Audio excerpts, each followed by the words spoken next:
आता आपण टॉप 9 महत्त्वाच्या बातम्या बघूया। भाजप नेते प्रकाश मेहता यांच्या पुनरागमनाचे संकेत। प्रकाश मेहता मित्रमंडळाकडून मतदार नोंदणी सुरू। 2019 मध्ये प्रकाश मेहता यांच्याऐवजी पराग शहा यांना संधी देण्यात आली। पूजा खेडकरच्या आधार कार्ड आणि रेशन कार्डवर वेगवेगळा पत्ता। दिव्यांग प्रमाणपत्रासाठी दिलेला आधार कार्ड TV9च्या हाती। आधार कार्डवर पुण्याचा तर रेशन कार्डवर आळंदी देऊचा पत्ता। पूजा खेडकर यांना कुणी मदत केली, ज्यांनी सर्टिफिकेट दिलं त्यांच्यावर फौजदारी गुन्हे दाखल करावेत। RTI कार्यकर्ते विजय कुंभार यांची मागणी। दिव्यांग प्रमाणपत्र वेगवेगळ्या ओळखपत्रांवरून कुंभार आक्रमक।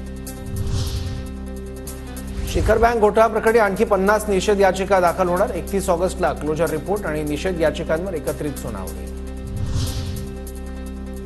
डॉक्टर नरेंद्र दाभोलकर हत्याकांडातील दोषींची हायकोर्टात याचिका। पुणे सत्र न्यायालयाकडून सचिन अंदुरे आणि शरद कळसकरला जन्मठेपेची शिक्षा। दोन्ही आरोपींकडून शिक्षेला हायकोर्टात आव्हान।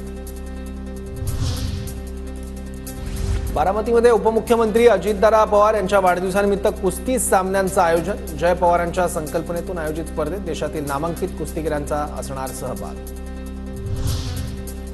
वाढदिवसाच्या एक दिवस आधी चंद्रकांत पाटलांकडून उद्धव ठाकरेंना वाढदिवसाच्या शुभेच्छा। प्रत्यक्षात भेटूनच उद्धवजींना शुभेच्छा द्यायला आवडेल, चंद्रकांत पाटलांचं वक्तव्य। विधानभवनातील ठाकरेंसोबतची भेटही चर्चेत राहिली होती।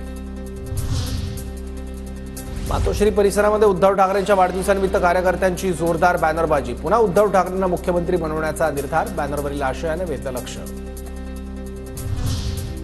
राज्यातील 44 लाख शेतकऱ्यांना 5 वर्ष मोफत वीज। वीज बिलाचे 14,760 कोटी रुपये सरकार महावितरणला देणार। राज्य सरकारचा निर्णय।